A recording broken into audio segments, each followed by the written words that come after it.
Hey everybody, it's Ramona. Welcome back. We're doing a cook-along today, and this is for blueberry muffins. And my lovely niece Hannah says they are the best blueberry muffins, so we're gonna check that out. So this is the recipe. I'm gonna leave this here for just a second. If you want to screenshot it, have at it. So, obviously we have blueberries back there. So it's 2 cups of blueberries, 2 eggs, 2 cups of flour, 1 cup of sugar, half a cup of milk, 2 teaspoons of baking powder, and half a cup of butter softened.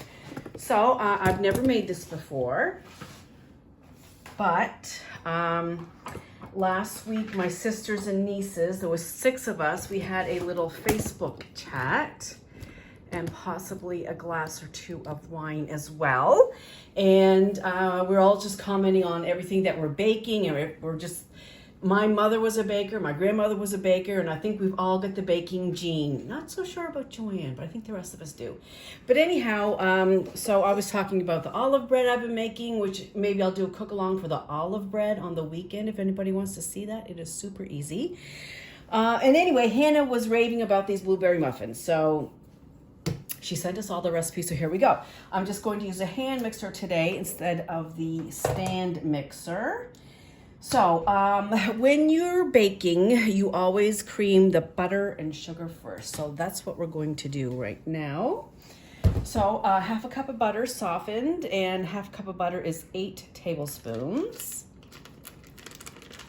And I just put this on in the microwave for 6 seconds, and I just kind of turned it a quarter turn, like so every side gets softened, like twice, sometimes 3 times. But if you do it any more than 6 seconds per side, you're going to have a very buttery mess in your microwave. Okay, so that was half of the cup of butter and 1 cup of sugar, which we're going to cream together. I wasn't talking to you over there. All right. And we are going to cream this together.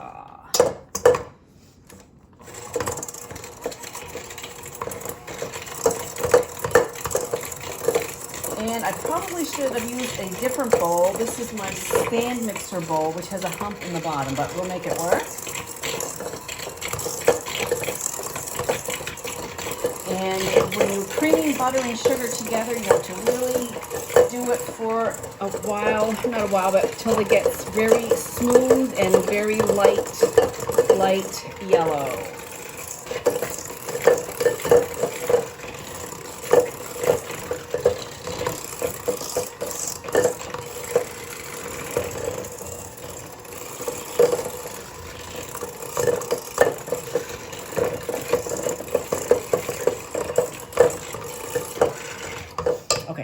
Probably should do it for longer than that, but I don't want you to hear me just listen to the mixer. But anyhow, so as we all know, we're going through some trying times at the moment. Thank you to everybody who's always asking about me. I'm doing well. Yes, I'm working. I'm a registered nurse. I work in labor and delivery. I work for a very large hospital system. There's like 13 facilities in our system, so it's not a little podunk place. So why they waited so long to step up, I don't know, but whatever. We finally, not all the nurses in my system, but ICU nurses have had N95s for a while. I'm going to turn this back on for just a second. Are we still in frame? Yeah.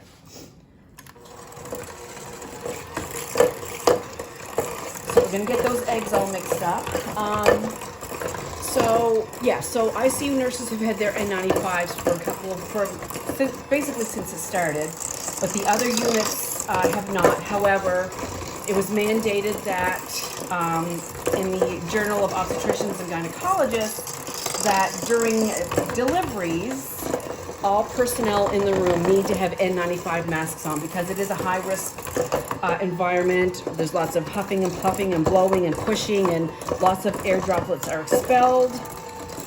And so they finally did get us well, it's not that they got us, they had them and they took them away and hid them for some reason, because there's a shortage, I guess. There still is. But anyway, so we have N95 masks now. We're issued one N95 mask per day. And so if you are doing a delivery, you put the N95 mask on and then a surgical mask on top of that. So when you exit the delivery, you can take off the mask, but you take off the surgical mask and the N95.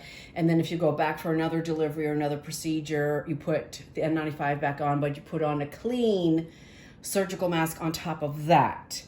So I guess, obviously it's better than nothing. And at the end of the day, we turn in the used N95s for re-sterilization, and we're issued a new one the next day. So we're not wearing makeup because that inhibits the sterilization process. But, so anyway, we're doing okay.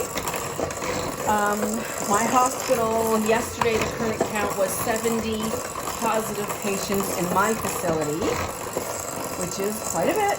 And yes, there have been deaths. And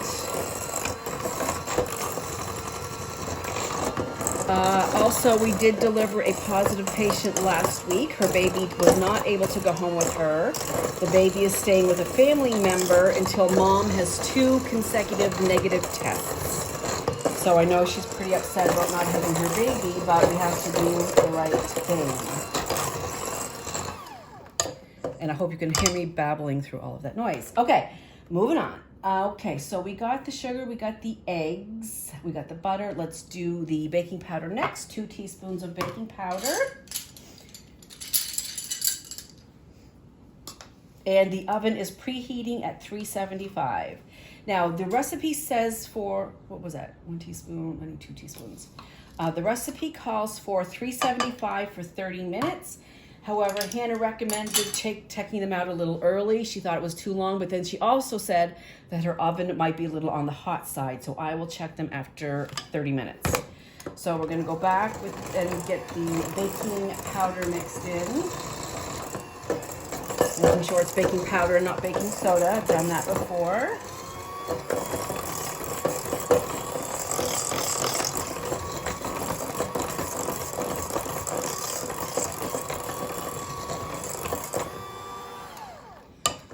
Alrighty then, so then, I put the sugar. So all that's left is the flour and the milk and the blueberries.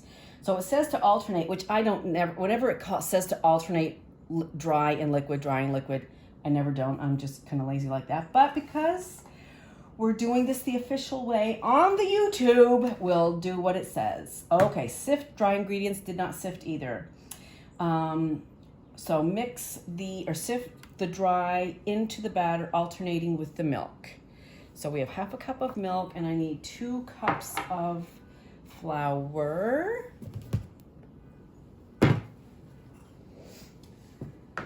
So, I mean, everybody, I have to say, is doing pretty good as far as their spirits are concerned. There was a couple days last week.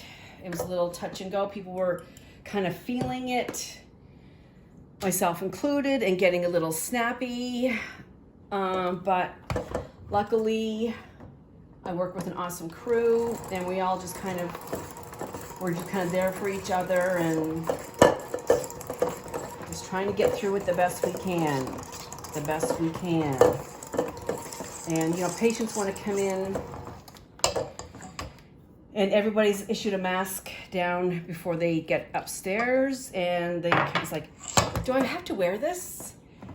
Yes, you do. Yes, you do. Put it up over your nose, cover your mouth, wash your hands.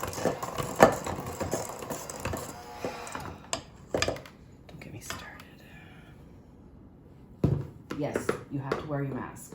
And I had to, explain, it's for your benefit, it's for my benefit. I don't know if you have COVID. You don't know if I have COVID. So wear your mask. Anyway, so some days it's a little trying, just trying to educate at the same time. Okay, so all that's left here is the blueberries. I'm going to give this a really good mix, and then I'm just going to fold the blueberries in by hand so they don't get crushed. Now, it doesn't say, when I've made blueberry cake or bread in the past, It said to, I'm just gonna scrape down the sides here. It said to, in the previous recipes that I've done, it said to dust the blueberries with flour so they don't sink or clump or anything like that. This does not say to do that, so I guess we won't.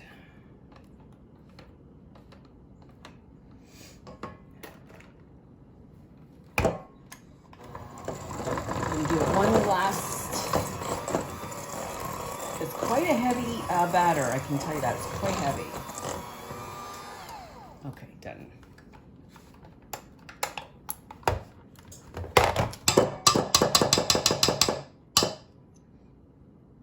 We had a conversation at work on the weekend. We had a good weekend. It wasn't too busy. So we had time to chat, and we were talking about baking and cooking, again, what everybody's baking, because I guess that's... And you know what? I cannot find yeast. Luckily, I have enough for a little while, but anyhow. So, and somebody said, oh, you're not supposed to eat raw chocolate chip dough. It's bad for you. It's like the flavor has... the flour has some, you know, unpasteurized, this, that, and the other, something, something, something. And she, well, she may be right. There wasn't one of us that said they were going to give up eating raw chocolate chip cookie dough. Okay, so I'm just going to gently, because I don't want to bust open those blueberries. And these are going to be very blueberry-y muffins. And I just want to give a shout out to Hannah, because I mean, I give a shout out to all my, I have 3 beautiful nieces, super smart. I have 1 handsome, smart nephew. Hannah has her master's in traditional Chinese medicine in Ontario, Canada, and her specialty is acupuncture. And a few years ago, she did needle me, and I have to say it was not uncomfortable at all. It was kind of interesting. Okay, so let's get this in the muffin pan.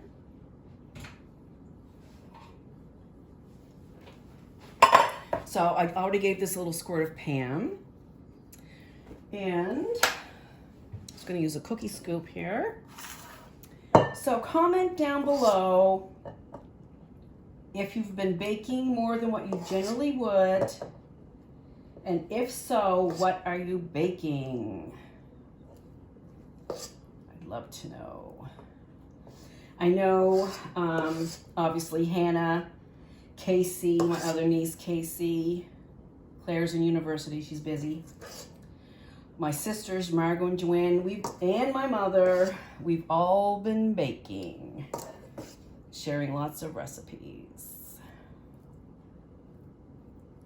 That's probably too much. I need to fix that one.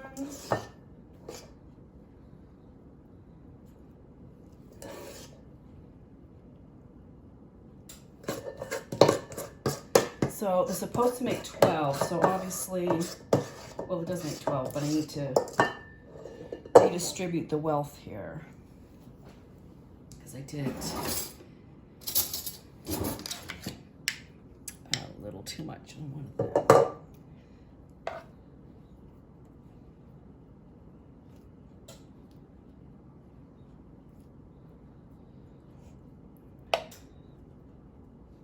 Okay, close enough. We got 12 muffins. So I'm going to put this in the oven. I'm going to check it after 25 minutes. And when they're done, I'll pull them out, let them cool, and we'll come back and taste one. So I will see you in a bit. Bye. Okay, I'm back. I just pulled these out of the oven. They were in for 25 minutes at 475. I do think they look a little dark. They look darker in real life than what they do on video right now on the camera. So I would recommend maybe 350 for 25 minutes. That's what I would do next time. Is again, I think these are dark. I wish I could tell you how dark they were, but anyway. So anyway, we're gonna let them cool for 15-20 minutes or so, and we'll come back and see how they taste. Bye. Okay, everybody, we're back for the taste test. So I have the blueberry muffins. I have a little plate. I have some tea. This is red rose tea. Usually I drink King Cole tea. You can't get it here in the US, and my stash ran out. I don't have any King Cole tea. So my second option would be red rose tea from Canada. And originally it was only in Canada. Now you can buy it down here. However, I will say it is not the same as Canadian red rose tea. And everybody knows, if you're as old as I am, that for a long time, red rose tea was only found in Canada, eh? Pity. And that was the tagline for the red rose tea commercials, and I'll link one of those commercials down below. There's lots of them. But anyway, made me very homesick. As a matter of fact, when I was watching all these red rose tea commercials, there was one from Nova Scotia, where I'm from. And of course, I had to have a minute and have a little cry, but it's all okay now. So I've got my tea. Let's dive into a blueberry muffin, shall we? Now, you may notice, I wasn't going to say this, but I didn't, somebody might call me out. There is only 11 muffins here now, and I started with 12. So I'll leave it at that. So again, let me say that they are a little dark, and they do look more golden here on the camera, but they are darker than this in real life. So again, I would suggest decreasing the temperature to 350. I think 375 was too hot. So set it at 350 and check them after 25 minutes. I think I will do that next time. So let's break in and see how it is on the inside. They are very light. They are very, very blueberry, lots of blueberries. And what I'm impressed about is that the blueberries didn't all sink to the bottom. Frequently, I have not made blueberry muffins too many times in the past. I can't say that I, made them a million times. I've made, 1 or 2 blueberry muffins in the past. I've made a couple of blueberry breads in the past. And as I mentioned earlier, I have found that the blueberries sink to the bottom, especially in the blueberry breads that I've made, even with dusting them with flour or whatever I'm supposed to do. So that's nice that they did all stay, throughout the blueberry muffin. And they look, pretty much intact. They didn't turn mushy or anything. Maybe that one there did, but they're nice and light and fluffy. Now, sometimes when you buy muffins at the bakery, they have a sprinkling of sugar on the top. And I don't usually do that, but I was thinking for these blueberry muffins, that might be nice, like, turbinado sugar or something like that, coarse, heavy sugar. But anyhow, so I have my tea, I have my muffins, and I'm going to go watch Double Indemnity. I am a huge film noir fan. Love it, love it, love it. And Double Indemnity, I've seen so many times, but I haven't seen it in a while. I'm just going to watch it. Another good one, if you're liking film noir, is The Postman Always Rings Twice. That's a good one as well. I just had one on the top of my head with Joan Crawford. I can't remember, but go to Netflix, Amazon Prime, type in film noir and all these old black and whites. And what's interesting, film noir is one of the special things about film noir is the use of shadow and light. And you'll really notice that in these old movies, especially the one with Joan Crawford, which I can't think of. Anyway, check out some film noir. Try these blueberry muffins. So I have to give Hannah credit. These are, so far for me, the best blueberry muffins. So check out these best blueberry muffins. Have yourself a cup of tea and watch a movie. Enjoy. Bye.